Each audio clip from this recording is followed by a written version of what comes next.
가난한 집에서 시집 왔으면 일이라도 똑바로 해야 할 거 아니야? 애도 못 낳는 년이가 생선 손질도 제대로 못하냐? 제사 음식을 준비하며 생선을 손질하던 제 머리 위로 차가운 식혜가 쏟아졌습니다. 얼음 조각들이 목덜미를 파고들었지만 저는 눈도 제대로 못 뜬 채 젖은 앞치마만 움켜쥐었습니다. 거실에선 동서들이 낄낄대며 제 비참한 꼴을 사진 찍기 바빴고 20년을 개처럼 살아온 저를 그들은 여전히 발밑에 때만도 못한 존재로 여기고 있었습니다. 하지만 그들은 꿈에도 몰랐을 겁니다. 제 주머니 속에서 뜨겁게 달궈진 스마트폰이 지금 무엇을 기록하고 있는지, 그리고 이 지옥 같은 집의 진짜 주인이 조만간 누가 될 것인지 말입니다. 그들이 무시했던 가난한 며느리의 처절한 반격이 바로 지금 시작됩니다. 저는 아들만 내신 집안에 시집와서 20년 동안 식모처럼 살다 마침내 제 인생을 되찾은 둘째 며느리 48세 김민지라고 합니다. 지금부터 제가 실제로 겪은 드라마보다 더 기가 막히고 통쾌한 저의 인생 이야기를 들려드리겠습니다. 사연 시작 전 구독 버튼을 꾹 눌러주세요. 여러분의 오늘 하루가 조금 더 행복한 하루가 되실 거예요. 저는 제사 음식을 준비하던 주방에서 도마 위 생선을 손질하고 있었습니다. 비늘을 긁어내는 소리가 주방 타일 벽에 부딪혀 울렸어요. 생선 비린 냄새가 손끝에서 피어올랐고 손가락 사이로 미끈한 생선살이 미끄러졌습니다. 칼을 더 세게 쥐었어요. 도마 위에는 손질해야 할 생선이 5마리나 더 남아 있었습니다. 등 뒤에서 시어머니 오정숙의 슬리퍼가 바닥을 끄는 소리가 들렸는데 규칙적인 소리가 점점 가까워지자 등골이 서늘해졌습니다. 손에 쥔 칼자루가 땀에 젖어 미끄러웠어요. 냉장고 문 여는 소리가 나더니 무언가를 꺼내는 기척이 느껴졌습니다. 저는 천천히 몸을 돌렸어요. 시어머니가 식혜 주전자를 밥그릇에 따른 다음에 식혜가 담긴 밥그릇을 들고 저에게 뿌리셨어요. 차가운 액체가 제 얼굴에 쏟아지자 식혜가 이마를 타고 눈두덩이로 흘러내렸습니다.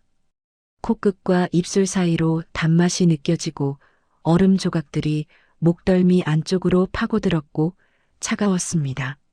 셔츠 안쪽이 축축하게 젖으며 등까지 식혜가 스며들었어요. 시어머니가 식혜가 따라진 컵을 탁 내려놓으며 소리쳤습니다. 가난한 집안에서 시집왔으면 애라도 잘났던가 생선 손질도 하나 똑바로 못하냐? 재수없는 집안이라 부정타니까 네가 식혜라도 처맞아야 조상님들이 화를 안 내시지. 라고 하시면서 식혜를 제 얼굴에 뿌리신 거예요. 날카로운 목소리에 저는 젖은 앞치마를 꽉 움켜쥐었는데 손톱이 천에 파고들었습니다. 바닥을 내려다봤어요. 떨어진 얼음 조각들이 형광등 불빛을 받아 반짝이며 천천히 녹아내리고 있었습니다. 저는 숨을 몰아쉬었어요. 차가운 식혜가 턱 밑을 타고 계속 옷깃 속으로 스며들고 있었고 시어머니는 팔짱을 낀 채 저를 내려다보며 입꼬리에 냉소를 띠고 계셨습니다. 거실로 나가자 발걸음을 옮길 때마다 젖은 옷에서 식혜가 뚝뚝 떨어졌고 발목까지 축축했습니다. 첫째 동서 이문정이 소파에 편하게 앉아 명품 쇼핑백을 정리하고 있었어요. 소파 옆에 쇼핑백이 4개나 놓여 있었고 새로 산 핸드백을 꺼내 살펴보고 있었습니다. 핸드백에서 금장식이 환하게 빛났는데 가격표가 아직 달려 있었어요. 300만 원이라고 적혀 있었습니다. 첫째 동서 은정이 저를 힐끗 보더니 픽 웃었어요. 민지야, 네가 조심성이 없으니까 그런 거 아니니? 비웃음이 가득한 목소리였습니다. 저는 젖은 머리카락을 귀 뒤로 넘기며 고개를 숙였는데 얼굴이 화끈거리고 귀까지 뜨거워졌습니다. 아무리 화가 나도 제가 지금까지 참았던 이유가 있습니다. 갑자기 20년 전이 떠올랐어요. 제가 28살 때 남동생이 백혈병 진단을 받았을 때였습니다. 수술비가 5천만 원이나 필요했는데 친정은 가난했고 담보로 잡힐 집도 없었습니다. 그때 시아버님께서 일주일 만에 수술비 전액을 마련해 주셨어요. 그때 아버님의 고마움 때문에 지금까지 참고 견뎌왔던 거예요. 지금 이 순간도 아버님을 생각하며 참고 또 참고 있습니다. 첫째 동서 은정이 명품 가방을 쓰다듬으며 중얼거렸어요. 너 정말 답이 없네. 언제까지 그렇게 살 거니? 주방으로 다시 들어오자 복도를 지나며 젖은 옷이 살에 달라붙는 게 느껴졌습니다. 싱크대에서 물소리가 요란하게 들렸는데 셋째 동서 장혜진이 아버님의 약탕기를 들고 서 있었어요. 뚜껑을 열어 냄새를 맡더니 인상을 찌푸리고는 약탕기를 기울여 하수구에 붓기 시작했습니다. 검은색 한약이 소용돌이치며 하수구로 쏟아져 내려갔어요. 3시간 동안 정성껏 달인 약이었습니다. 새벽 4시부터 약재를 씻고 손질해서 달인 것이었어요. 혜진이 코를 찡그리며 말했습니다. 집안에 노인네 냄새가 진동해서 진짜 못 살겠네요. 창문 좀 열어놔요, 형님. 저는 하수구를 응시했어요. 까만 약물이 물과 섞여 빠르게 사라지고 있었습니다. 3시간이 하수구로 사라지는 거였어요. 걸레를 집어들어 무릎을 꿇고 바닥에 튄 약물을 닦아냈는데 걸레가 검게 물들었습니다. 혜진은 빈 약탕기를 싱크대에 던지듯 놓고 하이힐 소리를 내며 거실로 나갔어요. 막내 동서 신수민이 제 옆으로 다가왔습니다. 향수 냄새가 진하게 풍겼는데 최신형 휴대폰을 들고 있었습니다. 분홍색 케이스가 반짝거렸어요. 셀카 모드를 켜더니 제 쪽으로 휴대폰을 들이밀었고 화면이 밝게 빛났습니다. 저는 생선을 손질하던 손을 멈췄어요. 손에 비늘이 묻어 있었습니다. 수민이 화면을 보며 낄낄거렸어요.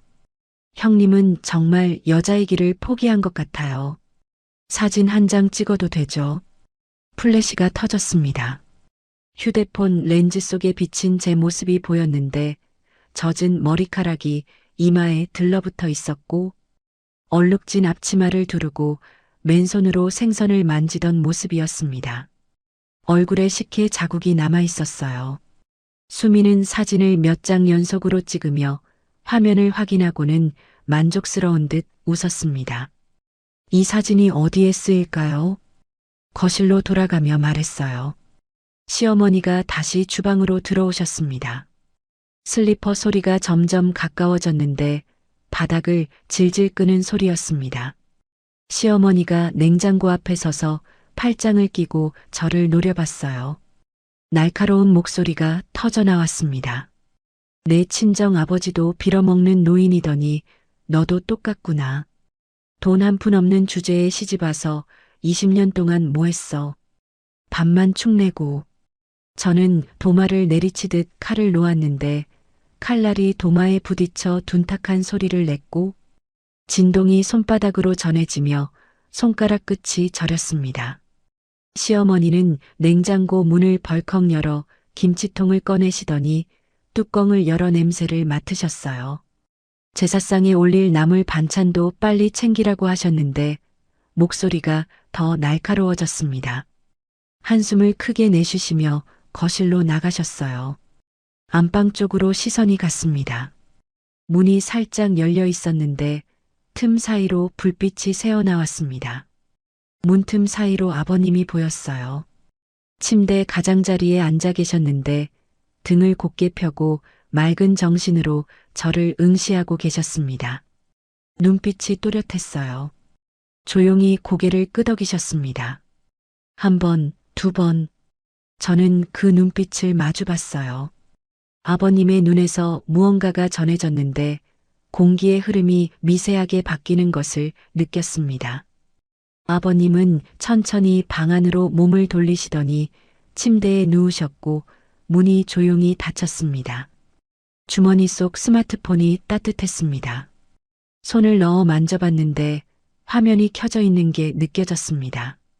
저는 부엌 구석 차가운 타일 벽에 등을 기대고 심호흡을 했어요.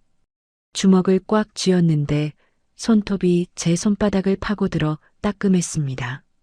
시어머니가 다시 제 쪽으로 다가오셨습니다. 빠른 걸음이었는데 슬리퍼가 바닥을 세게 두드렸습니다. 손을 뻗으시더니 제 머리채를 잡으려 하셨어요. 손가락이 제 머리카락을 스치고 지나갔는데 저는 반사적으로 몸을 옆으로 피했습니다. 시어머니의 손이 허공을 가르고 지나갔어요. 저는 시어머니의 눈동자를 똑바로 마주 봤습니다. 욕망과 분노로 가득 찬 눈빛이었어요. 조용히 숨을 내쉬었는데 시어머니는 헛손질을 하시고는 혀를 차며 다시 거실로 나가셨습니다. 안방에서 둔탁한 소리가 들렸습니다. 아버님이 지팡이로 바닥을 내리치는 소리였어요.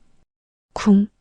무거운 울림이 복도를 따라 전해지자 거실의 공기가 급격히 얼어붙는 것이 느껴졌습니다. 텔레비전에서 나오던 웃음소리가 뚝 끊겼고 동서들의 수다 소리도 멈췄어요. 시어머니가 안방 쪽으로 걸어가는 발소리가 빨라졌고 동서들도 하나둘 소파에서 일어나는 소리가 났습니다. 저는 발끝에 힘을 주었어요. 심장이 두근거리기 시작했는데 빠르게 뛰었습니다. 제사상이 차려진 거실 한쪽으로 가서 상 끝을 붙잡았습니다. 나무 테이블이 손바닥에 차갑게 느껴졌는데 손이 부들부들 떨려서 멈출 수가 없었습니다. 손등 위로 땀방울이 맺혔다가 하나가 뚝 떨어져 바닥에 작은 점을 만들었어요. 또 하나가 떨어졌습니다. 저는 눈을 서늘하게 뜨고 제사상 위의 음식들을 봤어요. 전, 나물, 탕, 과일, 떡까지 거의 다 제가 혼자서 준비한 것들이었습니다. 새벽 4시부터 지금까지 단 한 번도 쉬지 않고 만든 것들이었는데 손끝이 부르텄고 물집이 잡힌 곳도 있었습니다. 시댁의 아들들은 모두 분가에서 살았지만 모두 가까운 곳에서 살기도 했고 명절이거나 아버님 재산 이야기가 나오는 날이면 이 집은 늘 아들이나 며느리들이 자주 드나들었습니다. 시댁집은 마당과 장독대가 있는 오래된 단독주택이었습니다. 20년 전으로 기억이 돌아갔습니다. 제가 28살 때였어요. 하얀 홀레복을 입고 이 집 대문 앞에 섰던 날이었는데 햇살이 따가웠습니다. 손에 든 작은 보따리가 땀에 젖어 무거웠어요.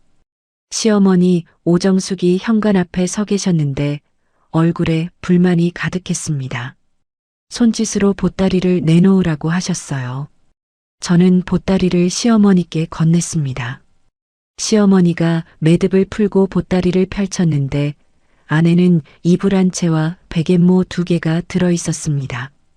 작은 폐물 상자도 있었어요. 시어머니가 상자를 열어보시더니 코웃음을 치셨습니다. 이게 뭐야? 겨우 이것뿐이야. 친정이 얼마나 가난하면 이따위를 시집으로 싸우니? 목소리가 차갑고 날카로웠어요. 시어머니가 보따리를 바닥에 던지듯 내려놓으시더니 부엌으로 들어가셨습니다. 대야를 들고 나오셨어요. 대야에 소금을 한 움큼 퍼서 넣으시고는 수돗물을 틀어 소금을 풀으셨습니다. 하얀 소금이 물에 풀리며 사라졌어요. 시어머니가 대문 앞으로 다시 나오시더니 대야를 기울여 제 발밑에 소금물을 확 뿌리셨습니다. 차가운 물이 하얀 버선을 적셨는데 발목까지 흠뻑 젖고 치마 끝자락도 젖었습니다. 시어머니가 말씀하셨어요.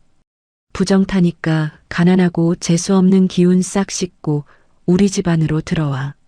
저는 젖은 버선발로 차가운 대리석 현관을 밟으며 집 안으로 들어갔습니다.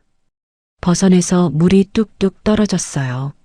남동생의 얼굴이 떠올랐는데 병원 침대에 누워있던 동생의 창백한 얼굴이었고 입술이 바짝 마른 모습이었습니다. 1년쯤 지났을 때였습니다. 아이가 생기지 않아 산부인과에 갔는데 여러 검사를 받았습니다. 일주일 뒤 결과가 나왔어요. 의사가 심각한 표정으로 말했습니다. 자연 임신이 거의 불가능합니다. 난관이 막혀 있어요. 검진 결과지를 받아들고 병원을 나왔는데 손이 떨렸습니다. 집으로 돌아오는 길이 멀게 느껴졌어요. 현관문을 열고 들어가서 시어머니께 조심스럽게 말씀드렸습니다. 어머님, 병원에서 결과가 나왔습니다. 시어머니가 종이를 낚아채듯 빼앗아 읽으셨는데 눈동자가 빠르게 움직이더니 얼굴이 일그러졌습니다. 애도 못 갖는 주제에 밥은 왜 처먹어?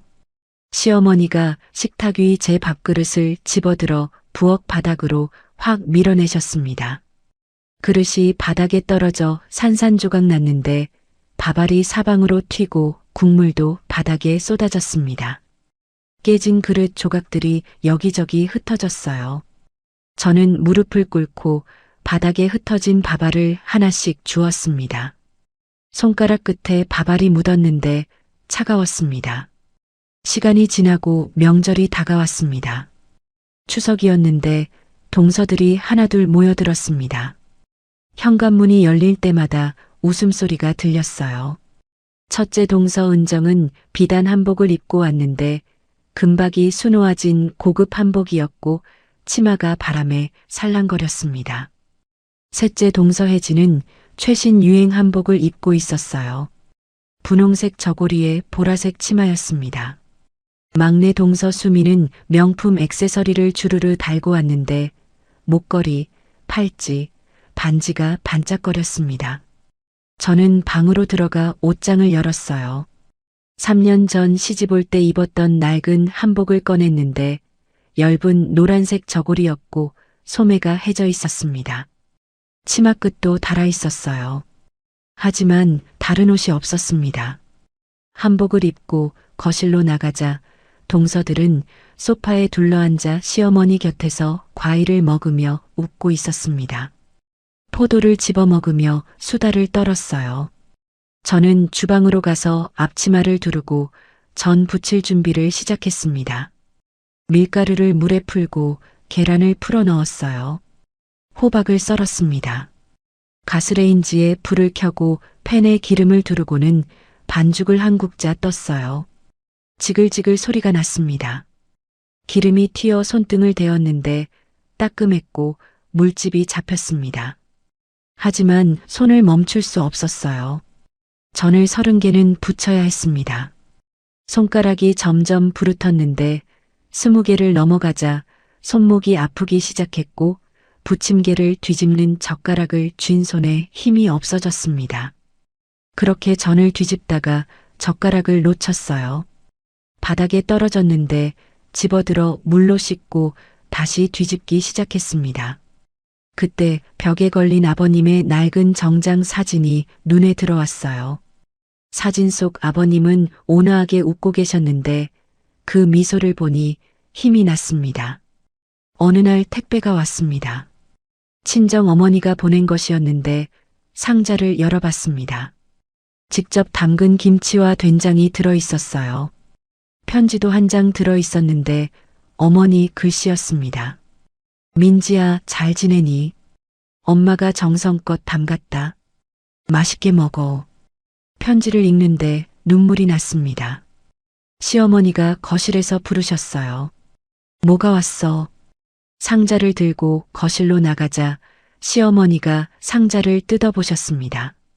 김치통 뚜껑을 열어 냄새를 맡으시더니 코를 찡그리셨어요.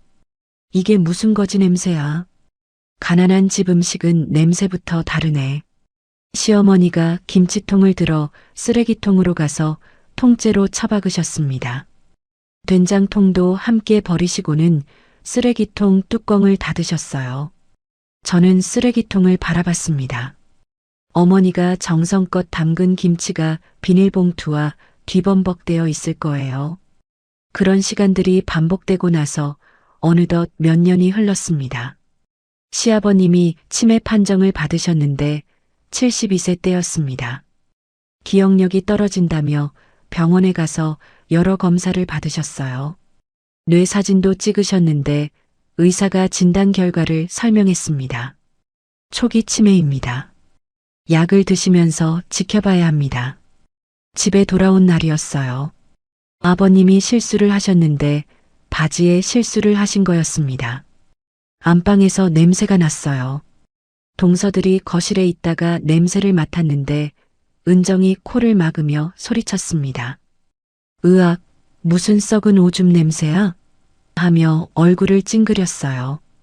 혜진이 창문을 벌컥 열었는데 차가운 바람이 거실로 들어왔습니다.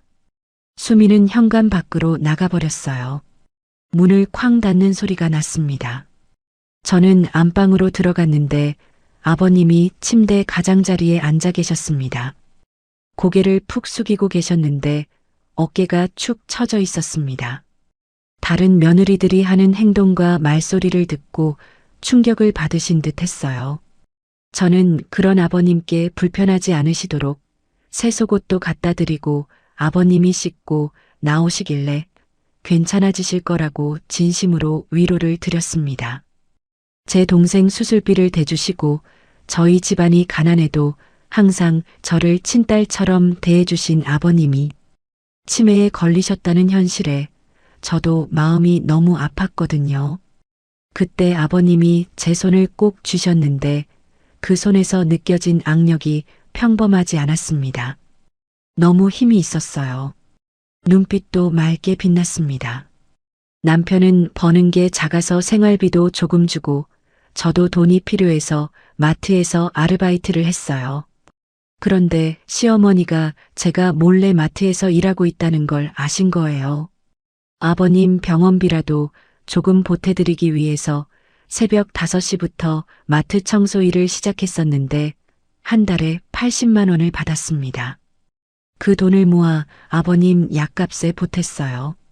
어느 날 시어머니가 제 방에 들어오시더니 제 가방을 집어들어 뒤집으셨습니다. 가방 속에서 마트에서 일하는 사원증을 보시더니 말씀하셨어요. 집안 망신시키는 년. 네가 감히 네가 마트에서 일을 하냐고? 집안 망신시키고 앉아있냐면서. 목소리가 귀를 찔렀는데 시어머니가 제 지갑을 낚아챘습니다. 두 손으로 지갑을 잡고 찢기 시작했는데 가죽이 찢어지는 소리가 나며 지갑 속 돈이 바닥에 흩어졌습니다. 10,000원짜리 지폐 8장이었어요. 동전도 굴러다녔습니다. 저는 무릎을 꿇고 지폐를 하나씩 주었어요. 찢어진 지갑 조각들도 모았습니다.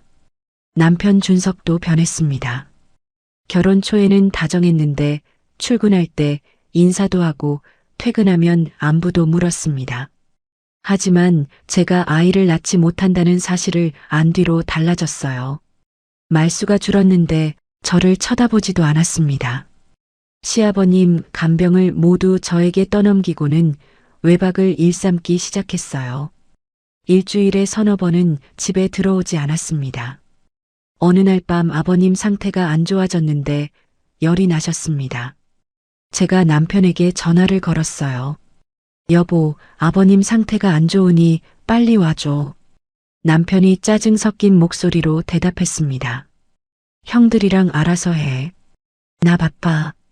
통화 끝에 여자 웃음소리가 들렸는데 전화가 끊어졌습니다. 저는 휴대폰을 내려놓았어요. 창밖으로 폭우가 쏟아지고 있었는데 빗소리가 창문을 거칠게 두드리며 번개가 번쩍이며 방안을 환하게 비췄습니다. 셋째 동서혜진이 가장 기억에 남는 일을 저질렀습니다. 제가 아버님을 위해 정성껏 달인 한약을 들고 안방으로 가던 길이었는데 혜진이 복도에서 마주쳤습니다. 그릇을 보더니 코를 찡그리고는 그릇을 낚아채더니 거실로 갔어요. 화분이 놓인 곳으로 가서 한약을 화분에 쏟아부었습니다. 검은 액체가 흙 위로 쏟아졌는데 비아냥대는 목소리로 말했습니다. 형님도 노인네 죽기만 기다리는 거 아니에요? 약 먹여봤자 소용없어요. 노인네가 빨리 죽어야 재산이라도 자식들이 빨리 받을 거 아니에요? 저는 화분을 바라봤어요. 검은 약물이 흙 속으로 천천히 스며들고 있었습니다. 어느 날 제사 준비를 하다가 실수로 젓가락을 떨어뜨렸는데 바닥에 떨어져 소리가 났습니다. 시어머니가 주방으로 달려오시더니 손바닥으로 제 뺨을 강하게 때렸어요. 머리가 옆으로 확 돌아갔는데 귀가 멍하고 웅웅거리는 소리만 들렸습니다. 입안이 찢어지는 느낌이 들었는데 입술 안쪽에서 비릿한 맛이 났습니다. 시어머니가 계속 소리쳤습니다. 내 아들 잡아먹은 년. 애도 못 낳는 씨도 없는 집안 주제에 밥값은 축낸다며 온갖 저주가 쏟아졌는데 뺨이 화끈거리고 따가웠습니다. 저는 이때도 주머니 속 휴대폰을 만졌어요. 밤이 깊었고 모두가 잠든 시간이었는데 새벽 2시였습니다. 저는 부엌으로 조용히 가서 찬장 뒤편에 비밀 공간을 찾았어요. 찬장을 조심스럽게 밀었는데 삐걱거리는 소리가 작게 나며 벽과 찬장 사이 좁은 틈이 나타났습니다. 그곳에 낡은 가방이 숨겨져 있었는데 먼지가 쌓여 있었습니다. 가방을 꺼내 지퍼를 열었어요. 안에는 작은 물건들이 가득했는데 손가락 끝으로 차갑고 딱딱한 감촉을 느꼈습니다. 돈은 아니었는데 귀금속도 아니었어요. 그게 무엇인지 확인하고 싶었지만 저는 어둠 속에서 마른 침을 삼키고는 물건들을 다시 가방에 넣었습니다. 찬장 뒤에 그대로 다시 숨겼어요. 아직은 그 물건을 확인할 때가 아니었습니다. 해시태그 다음 날 아침이었습니다.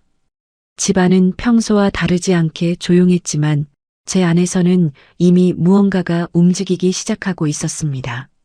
저는 장바구니를 들고 집을 나섰습니다. 누가 보기엔 평범한 외출이었겠지만 그날은 그냥 장을 보러 가는 길이 아니었습니다. 시장 골목으로 들어갔습니다. 오전 10시였는데 좁은 통로 양쪽으로 가게들이 빼곡히 늘어서 있었습니다. 생선 굽는 냄새가 먼저 코를 찔렀어요. 고등어였습니다. 튀김 기름 냄새도 뒤섞여 있었는데 사람들 사이를 비집고 걸었습니다. 장바구니를 든 아주머니들이 좁은 길을 막고 서서 흥정하고 있었어요. 손수레를 끌고 지나가는 할머니도 있었는데 구석으로 더 깊숙이 들어가자 사람이 점점 줄어들었습니다. 낡은 간판이 보였어요. 백두 세탁소 라는 파란색 페인트가 벗겨져 있었는데 글씨가 희미했습니다. 간판 아래로 몸을 숨기듯 들어가서 유리문을 밀고 안으로 들어갔어요. 문이 삐걱거렸는데 세제 냄새와 스팀 향이 가득했습니다. 그곳에는 아버님이 30년 넘게 곁에 두었던 시아버님 회사 실무를 맡아온 사람이 있었습니다. 최두식 실장이 카운터 뒤에 서 계셨습니다. 78세의 나이에도 허리가 곧게 펴져 있었는데 흰머리가 깔끔하게 빗어져 있었습니다. 세탁소를 운영하시는 실장님은 하얀 셔츠를 다리미판 위에 올려놓고 다리미질하고 계셨어요. 증기가 피어올랐는데 저를 보시더니 고개를 끄덕이셨습니다. 말없이 다림질하던 셔츠를 집어드시고는 비닐 포장지를 꺼내셨어요. 셔츠를 비닐 안에 넣기 시작했는데 손놀림이 느렸습니다. 일부러 천천히 하시는 것 같았어요. 비닐 안쪽으로 두툼한 무언가를 넣으시더니 테이프로 비닐을 봉했습니다. 카운터 위에 올려놓으셨어요. 저는 셔츠를 받아들었는데 예상보다 훨씬 무거웠고 심장이 빠르게 뛰기 시작했습니다. 최두식 실장이 낮은 목소리로 말씀하셨습니다. 박 회장님이 치매 진단받기 전에 완성하신 겁니다. 3년 전이에요. 의사 진단서 받기 2달 전에 준비하셨는데 가장 정신이 맑을 때 만드신 거죠. 저는 셔츠를 가슴에 꽉 안았는데 손끝이 떨렸습니다. 최두식 실장이 계속 말씀하셨어요. 성년후견인 위임장입니다. 법무법인에서 공증도 받았어요. 모든 권한이 김민지 씨에게 넘어가는데 부동산도 금융자산도요. 저는 눈시울이 뜨거워지는 것을 느끼며 눈을 깜빡였습니다. 눈물이 핑 돌았어요. 고개를 숙여 눈물을 감췄는데 최두식 실장이 제 어깨를 가볍게 두드리셨습니다. 20년을 지켜봤습니다. 회장님도 저도요. 정말 수고 많으셨어요. 목소리가 따뜻했습니다. 세탁소를 나와서 셔츠를 든 손에 힘을 주었어요. 손가락 마디가 하얗게 변했는데 시장 골목을 빠져나오며 사람들 틈을 비집고 걸었습니다. 큰 길로 나오자 햇살이 눈부셨어요. 버스 정류장이 보여서 정류장 벤치로 가서 앉았습니다. 주변을 둘러봤는데 사람들이 바쁘게 오가고 있었고 버스를 기다리는 사람들도 있었습니다. 아무도 저를 신경 쓰지 않았어요. 비닐을 조심스럽게 뜯기 시작했는데 테이프를 천천히 벗기자 셔츠 안쪽에 누런 봉투가 보였습니다. 봉투를 꺼내 무릎 위에 올려놓고 떨리는 손으로 봉투를 열었는데 서류 뭉치가 나왔습니다. 첫 장을 펼쳤는데 성년 후견인 위임장이었고 아버님의 서명이 선명했습니다. 빨간 도장도 찍혀 있었어요. 숨이 멎는 것 같았는데 다음 장을 넘겼습니다. 부동산 매매 계약서였어요. 강남 상가 건물. 수도권 필지 5곳. 목록이 적혀 있었는데 매매 가격이 눈에 들어왔습니다. 100원이라고 적혀 있었어요. 저는 숨이 멎는 것 같았어요. 저에게 아버님이 100원이라는 작은 금액으로 증여해 주신 거였어요. 손이 떨렸는데 계약서 하단에 작은 글씨가 빼곡했습니다. 20년 간병 임금 50억 원과 상계 처리. 눈을 감았다가 다시 떴는데 글씨가 여전히 그대로 있었습니다. 다음 장을 넘기자 금융자산 증여 명세서였습니다. 계좌번호와 금액이 빼곡했는데 숫자들을 보니 현기증이 났습니다.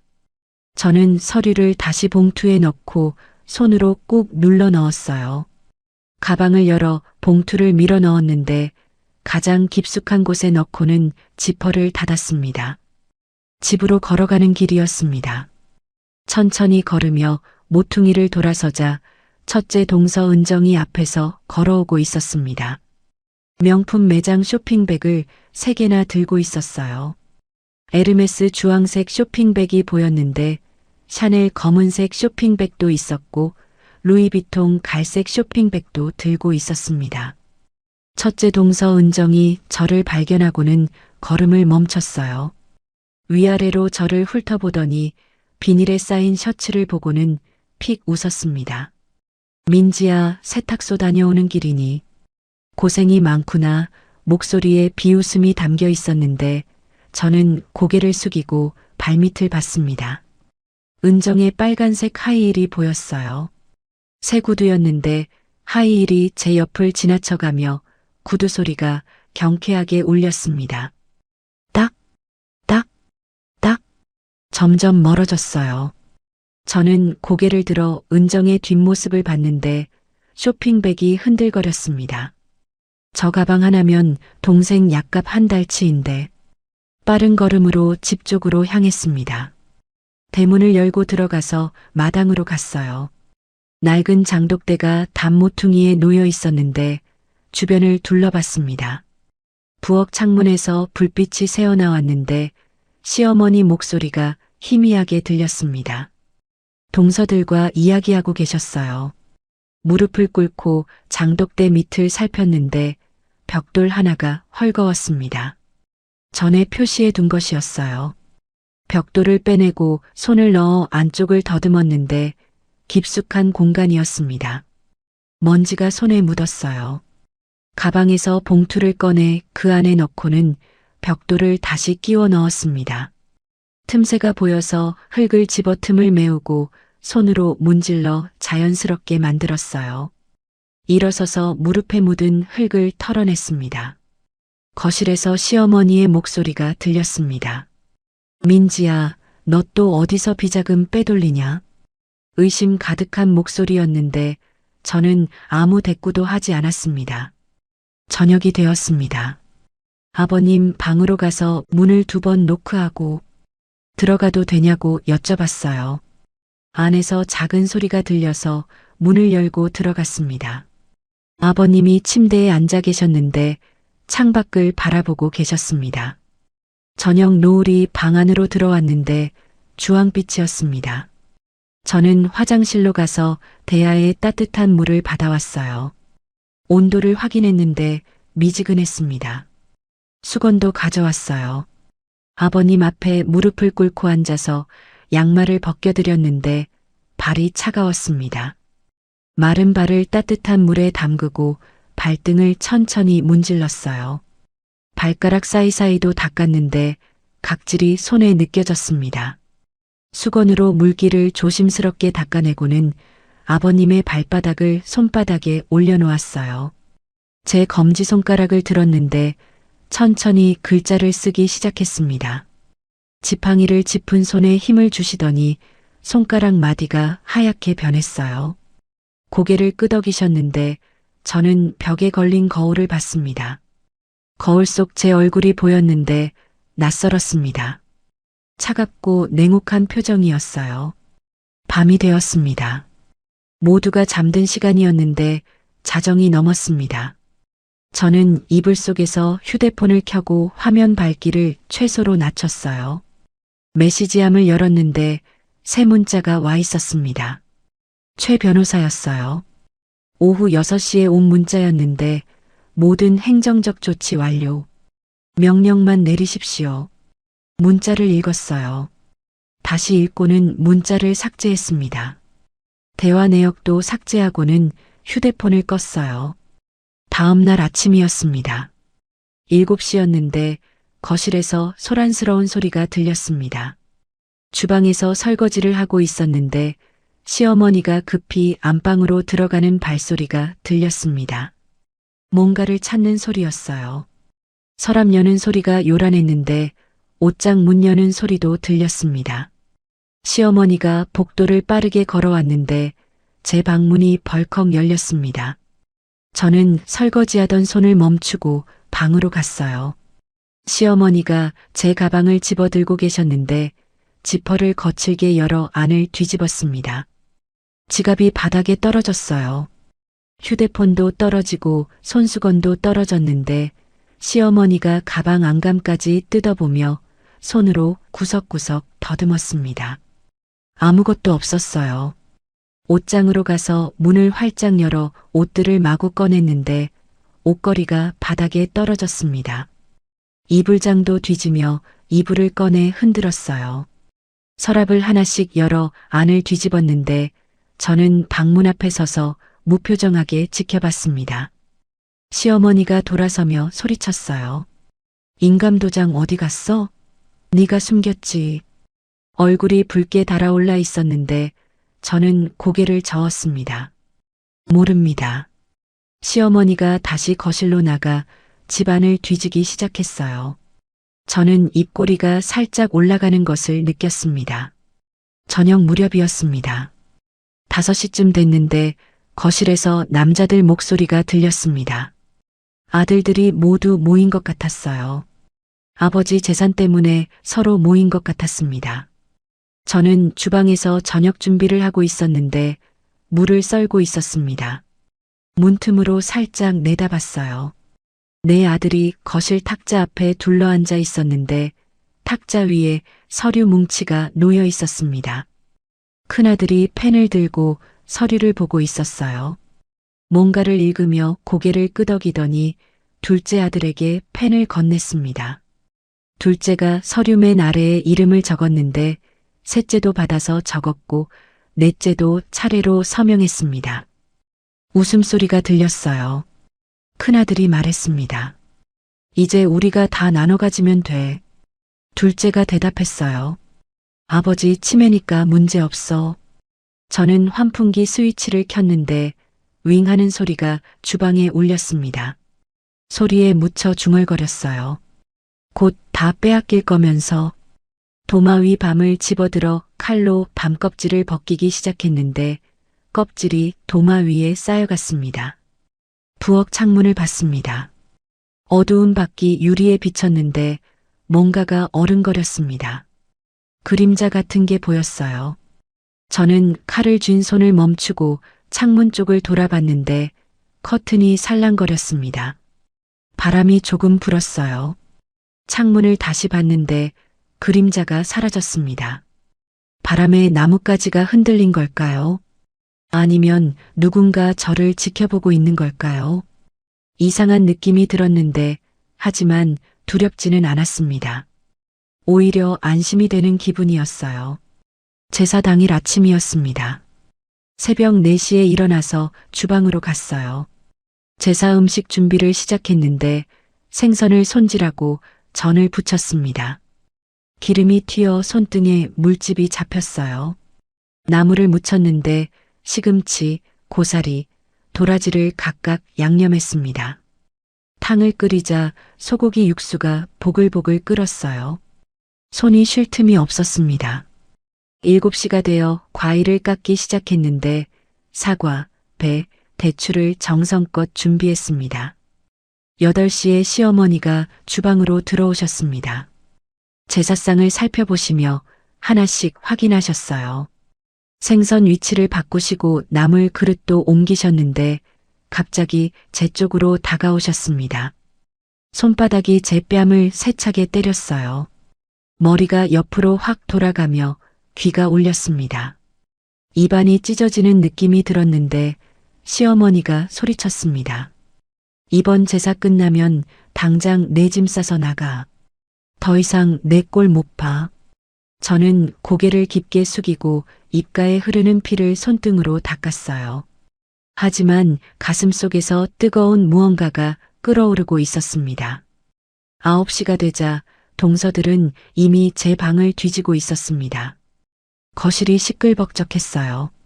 첫째 동서 은정이 명품 가방을 자랑하고 있었는데 셋째 동서 혜진은 새로 산 보석 반지를 보여주고 있었습니다. 막내 동서 수미는 셀카를 찍고 있었어요. 제 방 쪽에서 소리가 들려서 복도로 나가자 제 방문이 활짝 열려 있었습니다. 수민이 제 옷들을 마구 꺼내고 있었는데 은정도 따라 들어왔고 혜진도 왔습니다. 셋이서 제 옷을 마당으로 내던지기 시작했어요. 낡은 한복이 마당 바닥에 떨어지고 평상복도 던져졌는데 속옷까지 던졌습니다. 은정이 소리쳤어요. 민지는 이제 이 집안 식구 아니니까. 아버님 손끝 하나 대지 마세요. 혜진이 웃으며 말했습니다. 제사 끝나면 바로 나가야 해요. 수민이 휴대폰으로 사진을 찍으며 웃음소리를 냈어요. 저는 마당으로 나가서 바닥에 뒹구는 제 옷들을 봤습니다. 무릎을 꿇고 하나씩 주워 담았는데 옷에 흙이 묻어 있었고 얼룩이 졌습니다. 10시가 되자 시어머니는 아버님을 또다시 괴롭히고 있었습니다. 복도를 지나가고 있었는데 안방 문이 살짝 열려 있었습니다. 안에서 소리가 들려서 문틈 사이로 살짝 들여다봤어요. 시어머니가 아버님 앞에 서서 손에 약병을 들고 계셨는데 아버님을 침대에 눕혀놓고 계셨습니다. 약을 꺼내 아버님 입에 밀어 넣으려 하자 아버님이 고개를 돌리셨어요. 입을 꼭 다무셨는데 시어머니가 아버님 턱을 잡아 강제로 입을 벌리게 했습니다. 영감, 이제 서명해야 한다고. 약 먹고 정신 차려. 목소리가 날카로웠어요. 아버님이 저를 보시더니 눈빛으로 신호를 보내셨습니다. 참으라는 눈빛이었는데 조금만 더 기다리라는 눈빛이었습니다. 저는 주먹을 꽉 쥐었어요. 손톱이 손바닥을 파고들어 피가 났는데 하지만 참았습니다. 11시가 되자 은정은 친정 어머니께 전화를 걸었습니다. 거실에서 전화벨 소리가 들렸는데 은정이 전화를 받더니 목소리가 점점 커졌습니다. 뭔가 화가 난 것 같았어요. 은정이 휴대폰을 들고 복도로 나왔는데 누군가에게 전화를 거는 소리가 들렸습니다. 저는 주방에서 설거지를 하고 있었어요. 은정의 목소리가 들렸는데 딸년 데려가세요. 우리 집에 더 이상 못 있어요. 제사 끝나면 바로 데리러 오세요. 목소리가 거칠었습니다. 전화기 너머로 어머니 목소리가 희미하게 들렸는데 어머니가 뭔가 말씀하시는 것 같았습니다. 은정이 말을 끊었어요. 그런 거 모르겠고요. 오늘 안에 데려가세요. 안 그러면 짐 다 버릴 겁니다. 전화가 끊어졌는데 저는 설거지하던 손을 멈췄습니다. 물이 손끝에서 뚝뚝 떨어지고 눈을 감았는데 눈 뒤에서 뜨거운 게 타올랐습니다. 정오가 되자 마침내 그 문자를 보냈습니다. 주방 구석으로 가서 컵을 꺼내 찬물을 가득 받아 단번에 들이켰어요. 목구멍을 타고 차가운 물이 내려갔는데 또 한 잔을 마시고는 심호흡을 했습니다. 모든 감정을 가라앉혔어요. 휴대폰을 꺼내 최 변호사에게 문자를 보냈는데 지금 당장 시스템 가동하세요. 전송 버튼을 눌렀습니다. 문자가 전송되었는데 답장이 바로 왔습니다. 알겠습니다. 출발합니다. 저는 휴대폰을 주머니에 넣었어요. 심장이 빠르게 뛰었습니다. 저들의 싸움은 이미 시작되어 있었습니다. 거실에서 고함 소리가 들렸는데 아들들과 동서들이 싸우고 있었습니다. 큰아들이 소리쳤어요. 네가 제일 많이 받아갔잖아. 형은 강남 아파트 받았어. 둘째가 대답했는데 말도 안 돼. 형이 더 받았어. 사업 자금도 받았잖아. 셋째와 넷째도 끼어들어 서로 소리를 질렀습니다. 동서들도 합세했어요. 은정이 혜진에게 소리쳤는데 내 남편 사업 망해서 돈 필요한 거 다 알아. 혜진이 대답했습니다. 언니는 명품만 사들이면서 무슨 소리야. 수민도 끼어들었어요. 다들 욕심만 많으시네요. 제목도 있어요. 큰아들이 탁자를 손바닥으로 치자 소리가 크게 났습니다. 저는 주방에 서서 그 소리를 들었는데 묘한 평온함이 느껴졌습니다. 마지막 제사상에 올릴 촛불을 챙기고 성냥도 준비했어요. 제사 시간이 다가왔습니다. 동서들이 제사상 앞에 모였는데 시어머니가 저를 불렀습니다. 민지야, 마지막까지 식모 노릇 제대로 해. 거실 바닥에 물이 엎질러져 있었어요. 시어머니가 걸레를 집어들어 제 발 앞에 던졌는데 닦아. 저는 걸레를 보지 않았습니다. 시어머니의 눈을 똑바로 쳐다봤어요. 이제 그만하시죠. 목소리가 차갑게 나왔는데 거실이 조용해졌습니다. 시어머니가 멈칫했는데 동서들도 저를 쳐다봤고 아들들도 움직임을 멈췄습니다. 공기가 얼어붙는 것 같았어요. 제 방으로 가서 옷장 깊숙한 곳에서 작은 상자를 꺼냈습니다. 뚜껑을 열자 안에 USB 3개가 들어 있었어요. 20년간 모은 증거들이 담긴 USB였는데 하나를 집어들고 거실로 돌아왔습니다. 대형 텔레비전 쪽으로 걸어가서 리모컨을 집어들었어요. 텔레비전을 켜고 USB를 텔레비전에 꽂자 화면이 바뀌었습니다. 폴더가 나타났는데 20년. 첫 번째 영상을 재생했어요. 화면에 시어머니가 나타나서 제 뺨을 때리는 장면이었습니다. 음성도 나왔어요. 시도 못 받는 년. 다음 영상을 재생했는데 동서들이 아버님을 무시하는 장면이었습니다. 노인네 냄새 난다는 말이 들렸어요. 또 다음 영상을 재생하자 시어머니가 제 밥그릇을 바닥에 던지는 장면이었습니다. 그릇이 깨지는 소리가 거실에 울렸는데 거실이 정적에 휩싸였습니다. 아무도 말하지 않았어요. 시어머니의 얼굴이 하얗게 변했습니다. 큰아들이 저에게 달려들어 USB를 빼내려 했는데 저를 밀쳤습니다. 둘째도 따라와서 텔레비전을 끄려 했어요. 그때 대문 밖에서 차 소리가 들렸는데 열어대었습니다. 엔진 소리가 멈추고 차 문 닫는 소리가 들렸어요. 초인종이 울렸는데 문이 열렸습니다. 검은 정장을 입은 사내들이 들어왔는데 4명이었습니다. 키가 크고 어깨가 넓었어요. 그 뒤로 최 변호사가 들어왔는데 검은 서류 가방을 들고 있었고 안경을 쓰고 있었습니다. 저는 그들 앞에 당당히 서서 목소리를 높였어요. 박태준 회장님의 성년후견인으로서 이 집의 모든 출입을 통제합니다. 제 목소리가 거실에 크게 울렸습니다. 시어머니가 비명을 질렀습니다. 이게 무슨 미친 짓이야. 저에게 달려들어 제 멱살을 잡으려 했는데 저는 시어머니의 손을 붙잡았습니다. 차갑게 뿌리치며 힘을 주어 밀어냈는데 시어머니가 비틀거리고 뒤로 물러섰습니다. 그때 안방문이 거칠게 열렸어요. 아버님이 나오시며 지팡이를 짚고 계셨는데 허리를 곧게 펴고 걸으셨습니다. 느렸지만 단단한 걸음이었어요. 차려진 제사상을 지나쳐 거실 중앙으로 오시더니 멈춰 서셨습니다. 모두를 내려다보셨는데 눈빛이 칼날처럼 날카로웠습니다. 저는 아버님을 봤어요. 20년을 기다린 순간이었습니다. 아버님이 거실 중앙에 서셨습니다. 모두가 숨을 죽였는데 지팡이를 짚은 손에 힘이 들어가 있었습니다.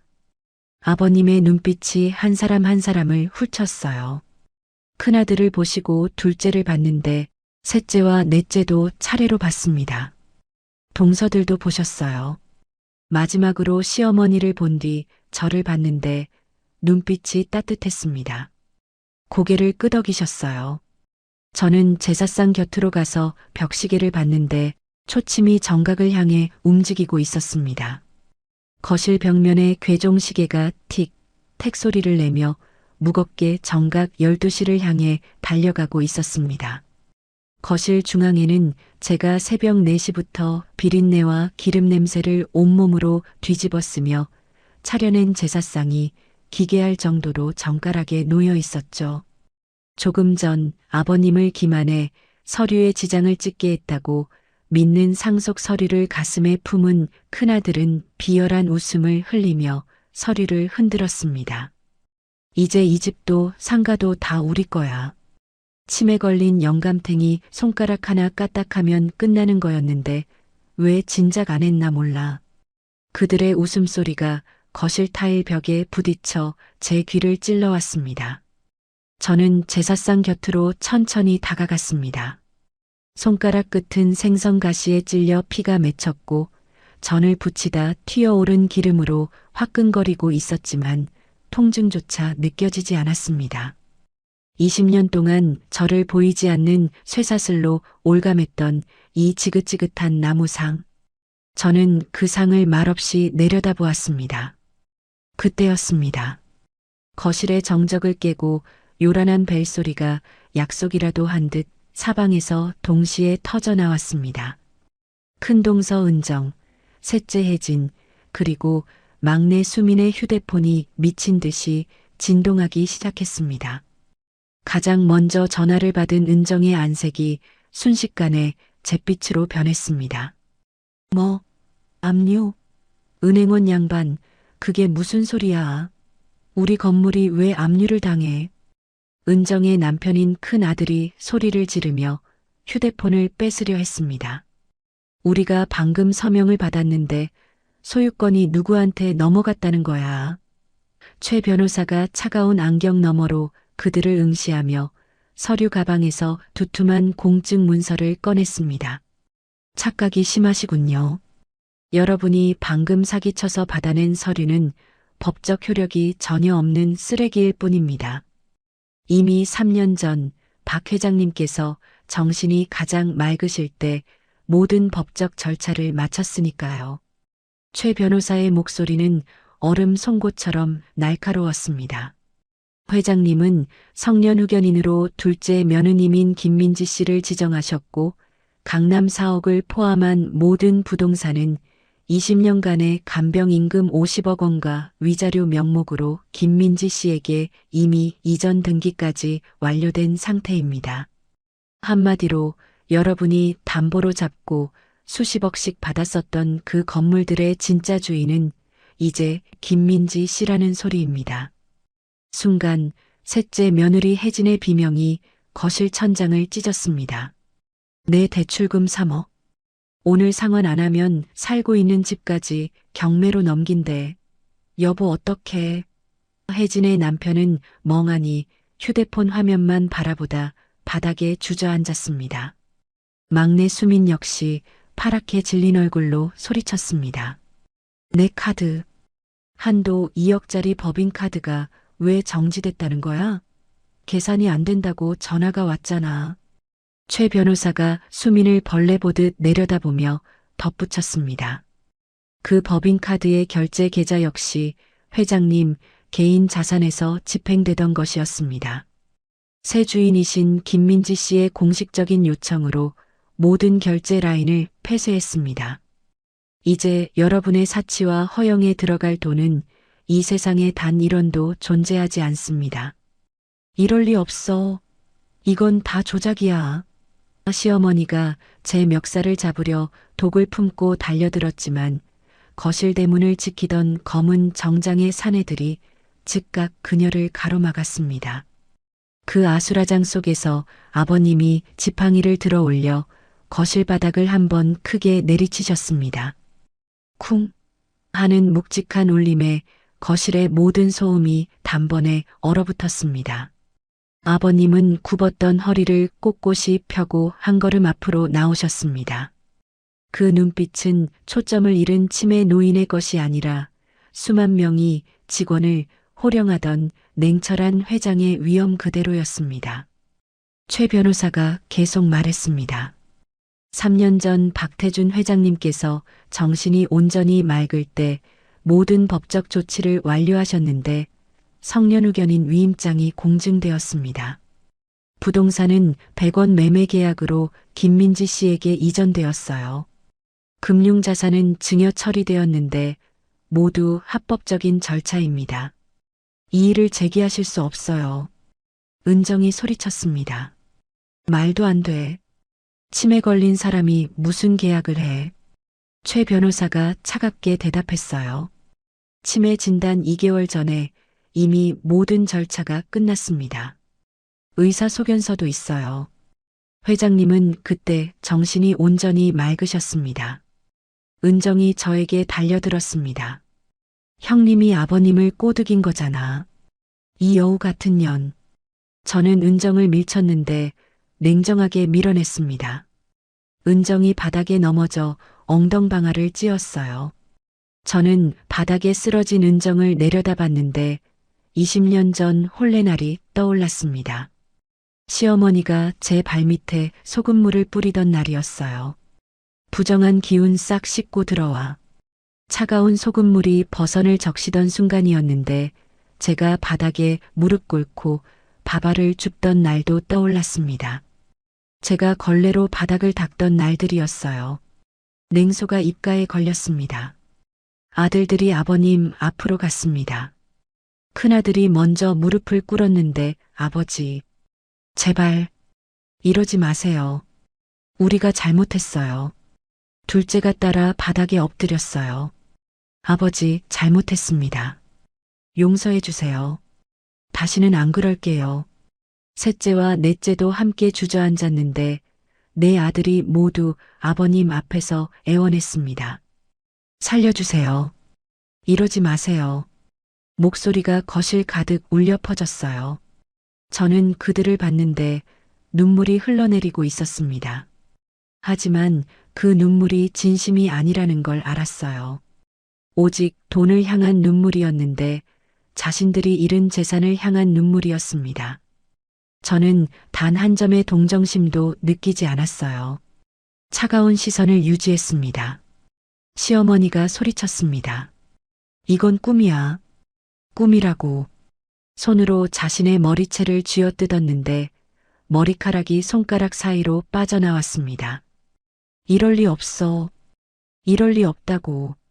시어머니가 제자리에서 빙글빙글 돌다가 갑자기 저를 노려봤어요. 네가 다 망쳤어. 20년 동안 먹여주고 재워줬는데 은혜를 원수로 갚는 년. 시어머니가 다시 저에게 달려들려 했는데 검은 정장의 사내 한 명이 앞을 막아섰습니다. 시어머니가 그 자리에 멈춰 섰어요. 제정신이 아닌 것 같았는데 동서들은 바닥에 주저앉아 울고 있었습니다. 아들들은 아버님 앞에서 절을 하며 애원했어요. 거실이 통곡의 장이 되었습니다. 아버님이 지팡이를 들어 올려 바닥을 한번 내리치셨습니다. 둔탁한 소리가 거실에 울렸는데 모두가 조용해졌습니다. 아버님이 입을 여셨어요.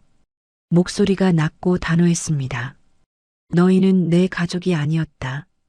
20년 동안 너희가 한 일을 나는 다 봤는데 내가 바지에 실수했을 때 너희는 코를 막고 오줌 찌릉내 난다면서 나를 짐짝 취급했었지? 나이 먹고 냄새 난다고 나를 벌레 보듯이 했어. 그런데 민지만이 내 옆에 남아서 나를 위로해줬단다. 진심으로. 내가 밥을 흘렸을 때 너희는 비웃었는데 민지만이 조용히 내 입을 닦아줬다. 내가 말을 더듬을 때 너희는 나를 쓰레기 보듯 했지만 민지만이 끝까지 들어줬다. 이제 내가 가진 모든 것은 민지의 것이다. 나가라. 지금 당장. 아버님의 목소리가 거실벽에 부딪혀 울렸는데 저는 아버님을 봤습니다. 눈시울이 뜨거워졌는데 하지만 눈물을 참았습니다. 최 변호사가 서류를 펼쳤습니다. 내일 정오까지 이 집에서 퇴거하지 않으면 강제 집행합니다. 법원 명령이에요. 동서들이 울음을 터뜨렸는데 시어머니는 바닥에 주저앉았습니다. 아들들은 서로를 쳐다봤어요. 아무도 말하지 못했는데 검은 정장의 사내들이 대문 쪽에 서서 팔짱을 끼고 지키고 섰습니다. 저는 창밖을 봤어요. 해가 지고 있었는데 노을이 붉게 물들고 있었습니다. 저는 아버님 곁으로 가서 아버님의 손을 잡았어요. 따뜻했습니다. 아버님이 제사상을 보시며 오랫동안 응시하셨는데 그리고 저를 봤습니다. 제가 20년 동안 받았던 그 모든 굴욕적인 것들을 한 번에 통쾌하게 엎어버리고 싶었습니다. 아버님은 저를 바라보고 눈빛으로 허락하셨어요. 저는 심호흡을 했습니다. 저는 제사상 앞에 서서 두 손으로 상 끝을 잡았습니다. 손에 힘을 주었는데 상을 들어 올리자 생각보다 무겁지 않았습니다. 저는 눈을 질끈 감고 제사상을 모두가 보는 앞에서 엎어버렸습니다. 20년의 무게가 사라진 것 같았어요. 상을 기울이자 접시들이 미끄러지기 시작했습니다. 과일이 먼저 떨어졌는데 사과가 바닥에 굴러서 둔탁한 소리가 났습니다. 배도 떨어졌어요. 전이 담긴 접시가 바닥에 떨어지며 깨졌는데 요란한 소리가 거실에 울렸습니다. 탕그릇이 쏟아져서 국물이 바닥에 흥건하게 퍼졌어요. 밥그릇도 떨어졌는데 하얀 밥알이 사방으로 튀었습니다. 저는 상을 완전히 엎었어요. 모든 음식이 바닥에 쏟아졌습니다. 시어머니가 엎어진 제사상을 보더니 비명을 질렀습니다. 뭐 하는 짓이야? 미쳤어. 시어머니가 저에게 달려들려 하자 검은 정장의 사내가 앞을 막았어요. 시어머니가 그 자리에 멈춰 섰는데 저는 시어머니를 똑바로 봤습니다. 제사는 끝났습니다. 이제 이 집에서 나가세요. 목소리가 차갑게 나왔어요. 시어머니가 입술을 떨었는데 말이 나오지 않았습니다. 동서들도 엎어진 제사상을 보며 얼굴이 창백했는데 혜진은 눈이 퉁퉁 부어 있었습니다. 수미는 머리가 헝클어져 있었는데 화장기 없는 얼굴이 초췌했습니다. 저는 그들을 하나하나 봤어요. 동정심이 들지 않았습니다. 최 변호사가 시계를 보며 말했는데 8시였습니다. 정오까지 4시간 남았어요. 다들 이 집에서 나가세요. 목소리가 거실에 울렸습니다. 큰아들이 아버님 앞으로 와서 무릎을 꿇으려 하자 아버님이 지팡이를 들어 막으셨어요. 이제 그만하라는 목소리가 단호했는데 큰아들이 멈춰 섰습니다. 아버지, 제발 한 번만 더. 아버님이 고개를 저으셨어요. 기회는 20년 동안 있었다. 너희는 한 번도 쓰지 않았는데 큰아들의 어깨가 축 처지고 뒤돌아서 방으로 들어갔습니다. 시어머니가 자기 방으로 돌아갔습니다. 짐을 싸는 소리가 들렸는데 서랍 여는 소리, 옷 꺼내는 소리가 났습니다. 동서들도 각자 방으로 들어가자 가방을 끄는 소리가 복도에 울렸어요. 지퍼 여는 소리도 들렸는데 저는 주방으로 갔습니다. 물을 한 잔 따라 마셨어요. 창밖을 보니 마당이 보였는데 제 옷들이 아직 거기 있었습니다. 어젯밤 비가 와서 다 젖어 있었어요. 은정이 가방 2개를 끌고 현관으로 나왔는데 큰아들이 따라왔습니다. 차 키를 들고 있었어요. 은정이 명품 가방을 손에 들고 있었는데 에르메스였습니다. 어제 자랑하던 그 가방이었어요. 하지만 이제 그게 무슨 소용인가요? 은정의 얼굴은 어제와 완전히 달랐는데 화장도 하지 않았고 머리도 대충 묶었습니다. 밖으로 나가자 차 트렁크 여는 소리가 들렸어요. 짐을 싣는 소리가 났는데 엔진 소리가 울리고 차가 출발했습니다. 소리가 점점 멀어졌어요. 혜진이도 나왔습니다. 셋째 아들이 짐을 들고 있었는데 커다란 캐리어 2개였습니다. 얼굴이 어두웠어요. 혜진이 현관에서 뒤를 돌아보며 저와 눈이 마주쳤는데 입술을 떨었습니다. 형님, 목소리가 나왔어요. 저는 대답하지 않았는데 혜진이 고개를 떨구었습니다. 어제 자랑하던 보석 반지가 손가락에 없었어요. 이미 팔았나 봤습니다. 혜진이 문을 나가고 셋째 아들이 따라 나갔어요. 수민이 마지막으로 나왔는데 넷째 아들이 함께였습니다. 명품 가방 하나만 들고 있었어요. 어제 그 화려한 쇼핑백들은 보이지 않았는데 분홍색 휴대폰 케이스도 사라졌습니다. 싸구려 검은색 케이스를 끼고 있었어요. 수민이 현관에 멈춰서서 저를 봤는데 형님, 목소리가 떨렸습니다. 저는 고개를 돌렸어요. 수민이 한참을 서 있다가 결국 고개를 숙이고 나갔습니다. 시어머니가 마지막이었습니다. 정오 10분 전이었는데 작은 캐리어 하나를 끌고 나왔습니다. 둘째 아들, 제 남편이 옆에 있었어요. 남편도 어이가 없는 듯한 표정으로 서 있다가 이 자리를 피해 집 밖으로 나갔습니다. 시어머니가 거실을 둘러봤는데 엎어진 제사상, 바닥에 흩어진 음식들을 봤습니다. 저를 봤어요. 눈에서 눈물이 흘러내렸는데 저는 시어머니를 봤습니다. 20년 전 혼례날이 떠올랐어요. 대야에 소금을 푼 물을 제 발밑에 뿌리던 시어머니였는데 부정한 기운 싹 씻고 들어와 차가운 목소리였습니다. 저는 그때 젖은 버선발로 집 안에 들어왔어요.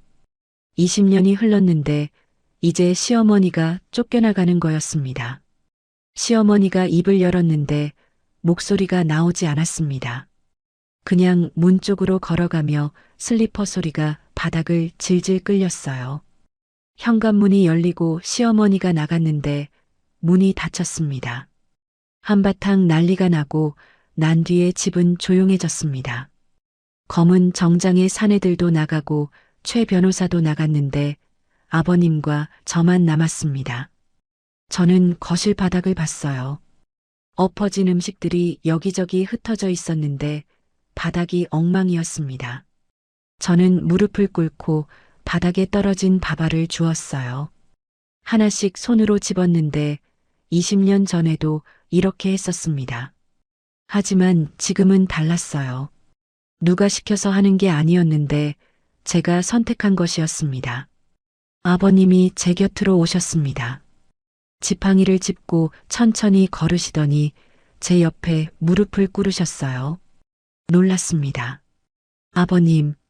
아버님이 제 손을 잡으셨는데 함께 밥알을 주우셨습니다. 그만하거라. 목소리가 부드러웠어요. 나도 함께하마. 저는 고개를 들어 아버님을 봤는데 아버님이 제 어깨를 가볍게 두드리셨습니다. 수고했다. 정말 수고 많았어요. 저는 눈시울이 뜨거워지는 것을 느꼈는데 참았던 눈물이 흘러내렸습니다. 뺨을 타고 턱 밑으로 떨어졌어요. 아버님이 제 머리를 쓰다듬으셨는데 따뜻한 손이었습니다. 자식놈들 다 필요 없다. 내가 아프니까 나를 짐짝 취급하고 내 재산만 노리는 것들은 다 필요 없다. 우리 함께 새로 시작하자. 아버님이 말씀하셨어요. 저는 천천히 일어나서 아버님을 부축해 일으켜 드렸습니다. 창문을 열자 찬 공기가 들어왔는데 신선했습니다. 마당이 보였어요. 장독대가 보였는데 그 뒤편 벽돌 틈에 숨겨둔 서류가 떠올랐습니다. 이제 꺼낼 필요도 없었어요. 모든 게 끝났으니까요. 저는 거실을 둘러봤는데 20년 동안 살았던 집이었습니다. 하지만 이제는 제 집이었어요. 제가 주인이었습니다. 아버님이 안방으로 돌아가셨습니다. 문을 닫으셨는데 저는 주방으로 갔습니다. 걸레를 꺼냈어요. 양동이에 물을 받아서 세제를 풀었습니다. 거실로 나와 바닥을 닦기 시작했는데 음식 찌꺼기를 치우고 기름기를 닦았습니다. 국물 자국도 닦았어요. 천천히 구석구석 닦았는데 이번에는 누가 시켜서가 아니었습니다. 제 집을 제가 정리하는 것이었어요. 1시간쯤 지났을까요? 바닥이 깨끗해졌는데 저는 양동이를 들고 마당으로 나가서 물을 버렸습니다. 하늘을 올려다봤는데 구름 사이로 햇살이 비치고 있었습니다. 따뜻했어요. 저는 깊게 숨을 들이쉬었는데 공기가 달랐습니다. 같은 집, 같은 마당인데 모든 게 달라 보였어요. 자유로웠는데 가슴이 뻥 뚫린 것 같았습니다. 무거운 돌덩이가 사라진 느낌이었어요. 웃음이 났는데 소리내어 웃었습니다. 20년 만에 제대로 웃었어요. 휴대폰이 울렸습니다. 친정 어머니였는데 전화를 받았습니다. 엄마, 목소리가 나왔어요. 어머니가 울먹이며 말씀하셨는데 민지야, 괜찮니?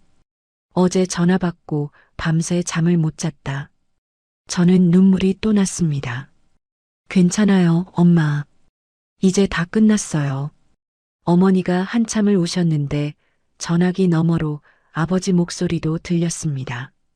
우리 딸 고생 많았다. 저는 눈물을 닦았어요. 곧 찾아뵐게요. 전화를 끊었습니다. 저는 다시 집 안으로 들어갔습니다. 거실이 깨끗했는데 제사상을 치웠습니다. 접시들을 모았어요. 깨진 것들은 버렸는데 주방으로 가져가 설거지했습니다. 물소리가 주방에 울렸는데 거품이 손에서 미끄러졌습니다. 접시를 하나씩 닦아서 찬장에 넣었어요. 모든 게 정리되었습니다. 저는 소파에 앉았는데 처음으로 제대로 앉았습니다. 등을 기댔어요. 푹신했는데 팔을 쭉 뻗자 몸이 편안했습니다. 눈을 감았어요. 고요했는데 평화로웠습니다. 20년 만에 처음 느껴보는 평온함이었어요. 숨이 깊게 들어왔는데 천천히 내쉬었습니다. 가슴이 따뜻했어요. 남편 준석은 제가 보낸 이혼 서류에 도장을 찍었고 그날 이후 모습을 드러내지 않았어요. 법적으로도 가족으로도 그는 더 이상 제 남편이 아니었습니다. 일주일이 지나는 동안 집은 조금씩 제 숨결로 채워졌습니다. 매일 아침 일어나 창문을 열면 신선한 공기가 들어왔는데 그 공기가 예전과 달랐어요. 자유의 맛이었습니다. 거실을 청소하고 주방을 정리하고 아버님 방을 깨끗이 하는 일상이 반복되었지만 이제는 누가 시켜서가 아니라 제가 살고 싶어서 하는 일이었어요. 걸레질을 하면서도 가슴이 편안했는데 설거지를 하면서도 입가에 미소가 걸렸습니다. 20년 만에 처음 느껴보는 평온함이었어요. 아버님은 매일 아침 산책을 하셨습니다. 저는 아버님 옆에서 천천히 걸으며 지팡이를 짚은 아버님의 걸음이 예전보다 훨씬 안정적이라는 걸 느꼈어요. 동네 사람들이 인사할 때마다 회장님, 좋은 아침입니다. 라고 했는데 저도 함께 고개를 끄덕이며 인사했습니다. 사람들의 눈빛이 달랐어요. 예전처럼 동정 섞인 시선이 아니라 존중하는 눈빛이었는데 저를 한 사람으로 봐주는 것 같아 가슴이 따뜻해졌습니다. 최 변호사가 서류를 들고 찾아왔을 때 저는 거실 소파에 앉아 그 두툼한 서류 뭉치를 받아들었습니다. 부동산 이전 등기 완료, 금융자산 증여 완료, 법적으로 모든 게 제명이었어요.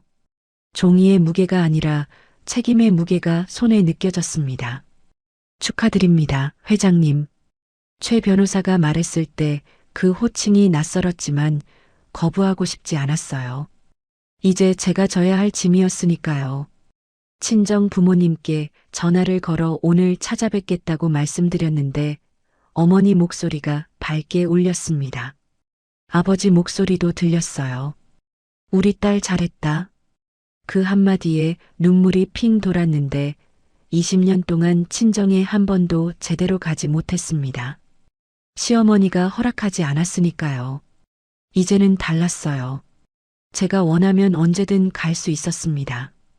오전 10시에 아버님과 함께 차에 올라 핸들을 잡았는데 손이 떨렸습니다. 정말 오랜만에 친정으로 가는 길이었어요. 아버님이 제 어깨를 가볍게 두드리며 괜찮다, 천천히 가거라 하셨을 때 마음이 진정되었습니다. 시동을 걸어 천천히 출발했는데 백미러에 비친 제 얼굴이 편안해 보였어요. 1시간쯤 달려 친정 동네에 도착하자 낡은 골목과 좁은 길이 보였습니다. 그 풍경이 그리웠다는 걸 그제야 깨달았어요. 차를 세우고 엔진을 끄는 순간 가슴이 두근거렸습니다. 페인트가 벗겨진 철문 대문이 보였어요.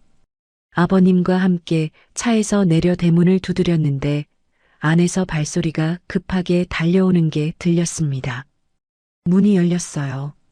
어머니가 서 계셨습니다. 어머니가 저를 보더니 말없이 제 품에 안기셨습니다. 우리 딸 고생 많았다 하시며 울음을 터뜨리셨어요. 저도 울었습니다. 어머니 등을 쓰다듬으며 괜찮아요. 이제 다 끝났어요. 했지만 목소리가 떨렸어요. 20년 동안 참았던 눈물이 한꺼번에 쏟아지는 것 같았습니다. 아버지도 나오셔서 눈시울이 붉어진 채 아버님께 인사하셨어요.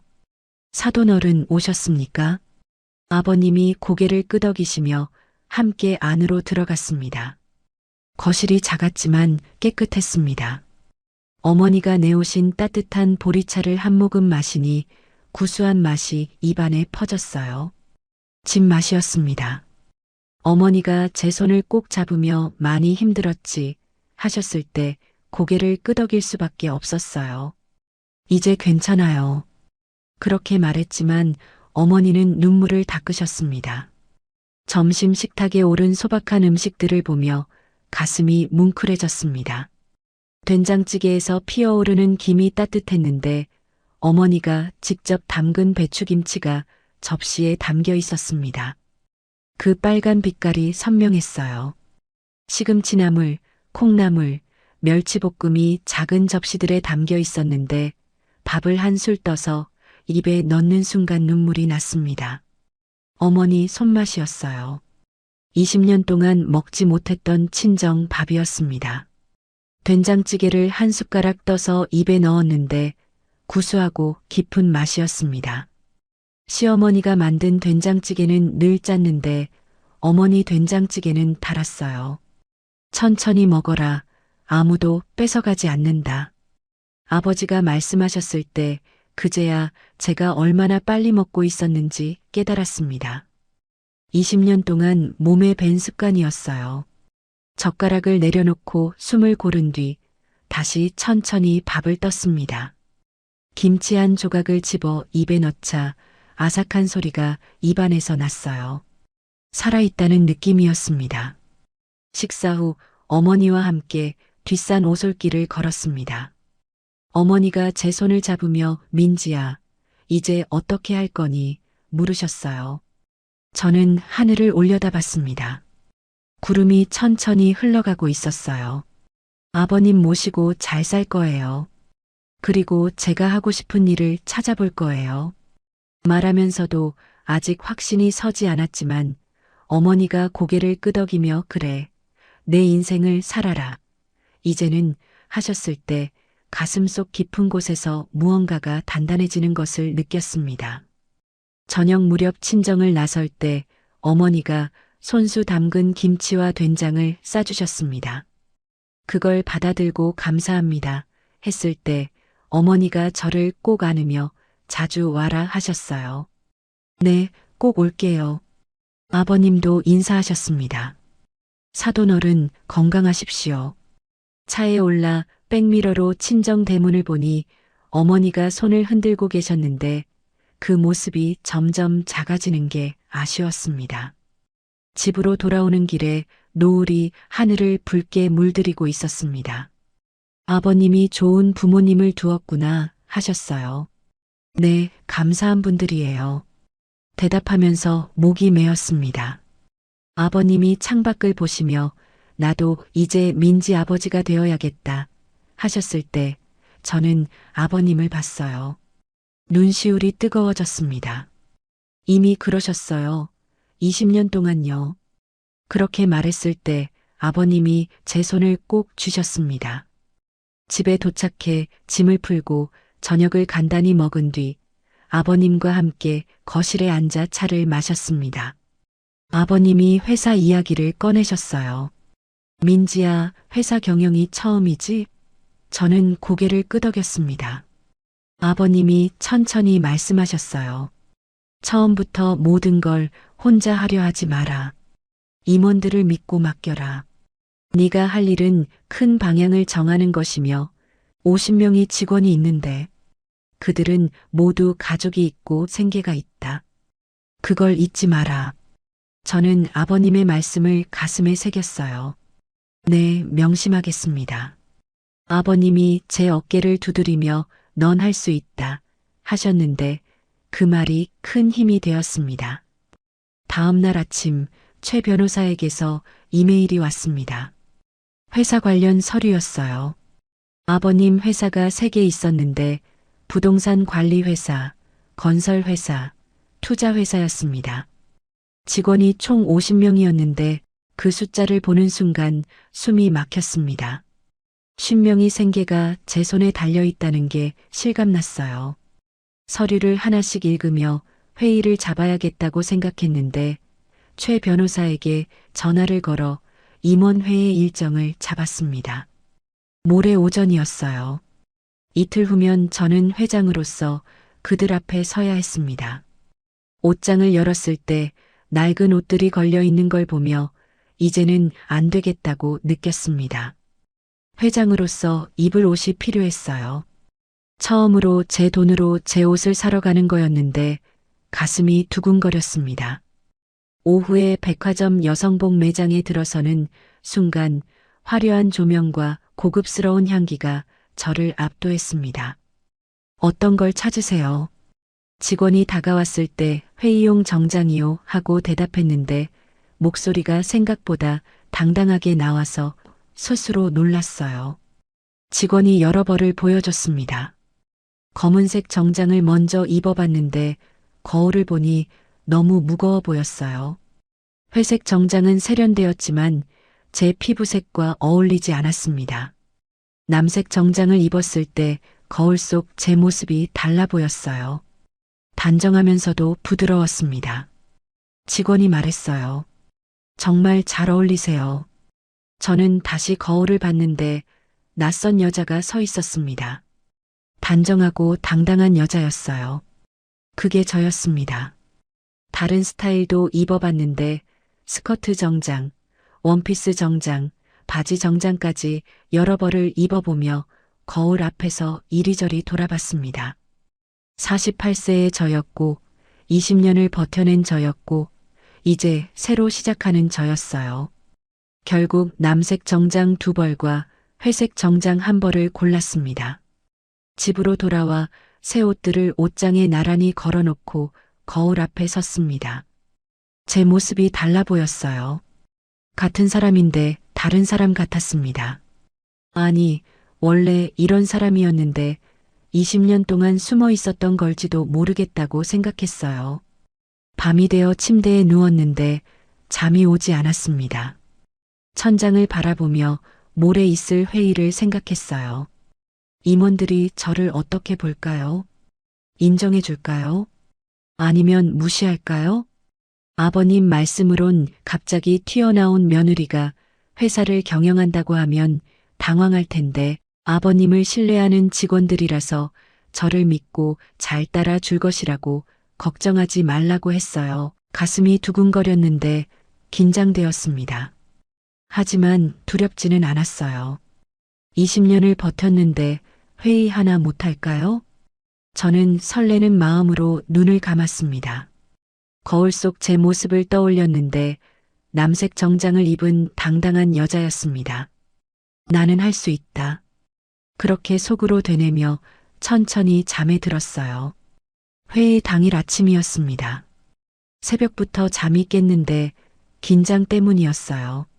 침대에서 일어나 창문을 열자 찬 공기가 들어와 정신이 맑아졌습니다. 샤워를 하고 거울 앞에 섰어요. 어제 산 남색 정장을 입었는데 단추를 하나씩 채우며 심호흡을 했습니다. 거울 속 제 모습을 보니 회장처럼 보였어요. 화장을 했습니다. 립스틱을 바르는 손이 떨렸지만 차분하게 마무리했어요. 구두를 신고 가방을 들었는데 무거웠지만 든든했습니다. 거실로 나갔을 때 아버님이 이미 일어나 계셨습니다. 저를 보시더니 고개를 끄덕이셨어요. 잘 어울린다. 그 한마디에 용기가 났습니다. 아침을 간단히 먹고 현관으로 향했는데 아버님이 제 어깨를 잡으셨어요. 떨지 마라. 넌 이미 20년을 이겨냈다. 저는 아버님을 안았습니다. 고맙습니다.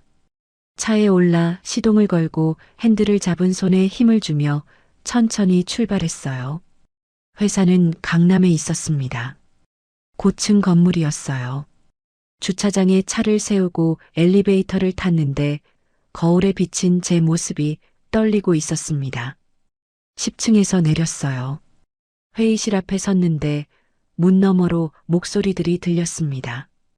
임원들이 이미 와 있었어요. 저는 심호흡을 하고 문을 열어 들어갔습니다.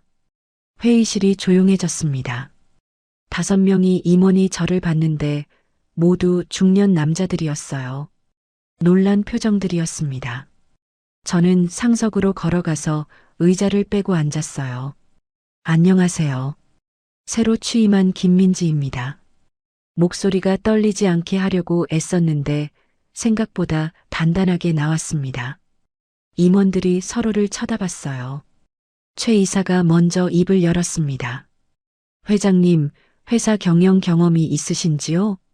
저는 그를 똑바로 봤어요. 없습니다.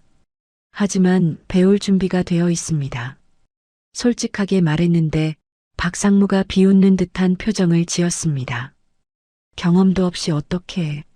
저는 그의 말을 끊었어요. 저는 20년 동안 한 사람을 간병하며 버텨왔어요. 오랫동안 참아온 끈기와 정성을 가지고 있습니다. 아무도 하기 싫어하는 일을 저에게 맡겨주세요. 저는 밑바닥부터 열심히 일할 준비가 되어 있습니다. 저의 당당한 말 한마디에 임원들이 미소를 지었습니다. 저는 서류를 펼쳤습니다. 어젯밤 새벽까지 읽은 회사 자료들이었어요. 회사 현황을 정리해 왔습니다. 들어보시겠습니까? 임원들이 고개를 끄덕였는데 저는 하나씩 설명했습니다. 부동산 관리 회사의 수익률, 건설 회사의 진행 중인 프로젝트, 투자 회사의 포트폴리오를 읽어 내려갔어요. 처음에는 떨렸지만 점점 목소리가 안정되었습니다. 임원들의 표정이 바뀌는 게 보였는데 진지하게 듣고 있었어요. 회의가 1시간쯤 진행되었을 때 김 전무가 말했습니다. 회장님, 잘 공부하셨습니다. 저는 고개를 끄덕였어요. 여러분의 도움이 필요합니다. 함께 일하고 싶습니다. 임원들이 하나둘 고개를 끄덕이기 시작했어요. 회의가 끝나고 회의실을 나왔을 때 다리에 힘이 풀렸습니다. 화장실로 가서 세면대에 손을 짚었어요. 거울을 봤는데 얼굴이 붉어져 있었지만 눈빛은 살아 있었습니다. 해냈다. 저는 스스로에게 말했어요. 잘했어. 집으로 돌아왔을 때 아버님이 거실에 앉아 계셨습니다. 어땠니? 물으셨어요. 저는 소파에 앉아 구두를 벗으며 대답했습니다. 저는 아버님 옆에 앉아 오늘 있었던 일들을 하나하나 말씀드렸어요. 아버님은 조용히 들으시며 가끔 고개를 끄덕이셨습니다. 저녁을 먹고 마당으로 나갔습니다. 별이 떠 있었어요. 밤하늘이 맑았는데 저는 하늘을 올려다보며 지난 20년을 떠올렸습니다. 식혜를 뒤집어 썼던 날, 밥그릇이 깨진 날, 빗속에서 서 있던 날들이 지나갔어요. 하지만 이제는 아프지 않았습니다. 그 시간들이 저를 여기까지 데려왔으니까요. 아버님이 마당으로 나오셨습니다. 옆에 서서 함께 하늘을 보셨어요. 민지야. 네, 아버님. 이제 행복하거라. 저는 아버님 손을 잡았습니다. 네, 행복할게요. 새로운 아침이 밝았습니다. 창문을 열었을 때 햇살이 따뜻하게 들어왔어요. 저는 거울 앞에 서서 제 모습을 봤는데 48세의 당당한 여자였습니다. 더 이상 누구의 며느리가 아니라 저 자신이었어요. 김민지였습니다. 앞으로 어떤 일들이 기다리고 있을지 몰랐는데 하지만 두렵지 않았습니다. 20년을 버텼으니까요. 이제는 제가 원하는 삶을 살 거였어요. 당당하게요. 여러분, 오늘 이야기 어떻게 들으셨나요? 20년이라는 긴 세월 동안 억울함을 삼키며 묵묵히 자리를 지켜온 민지 씨의 모습에서 어쩌면 우리네 고단했던 지난날을 떠올리신 분들도 많으실 것 같습니다. 지독한 겨울이 지나면 반드시 따뜻한 봄이 오듯 민지 씨가 마침내 자신의 이름을 되찾고 당당하게 일어선 것처럼 여러분의 삶에도 찬란한 햇살이 비치기를 진심으로 응원합니다. 고통의 시간을 견뎌낸 민지 씨의 용기가 오늘을 살아가는 여러분의 마음에도 작은 위로와 희망이 되었기를 바랍니다. 오늘의 이야기가 여러분의 마음에 작은 위로가 되었다면 구독과 좋아요를 눌러주세요. 그리고 지금 어디에서 듣고 계신지 댓글로 알려주시면 그곳으로 행운의 기운을 가득 담아 보내드리겠습니다. 늘 건강하시기를 기원드리며 오늘도 따뜻하고 행복한 하루 보내시기 바랍니다. 감사합니다.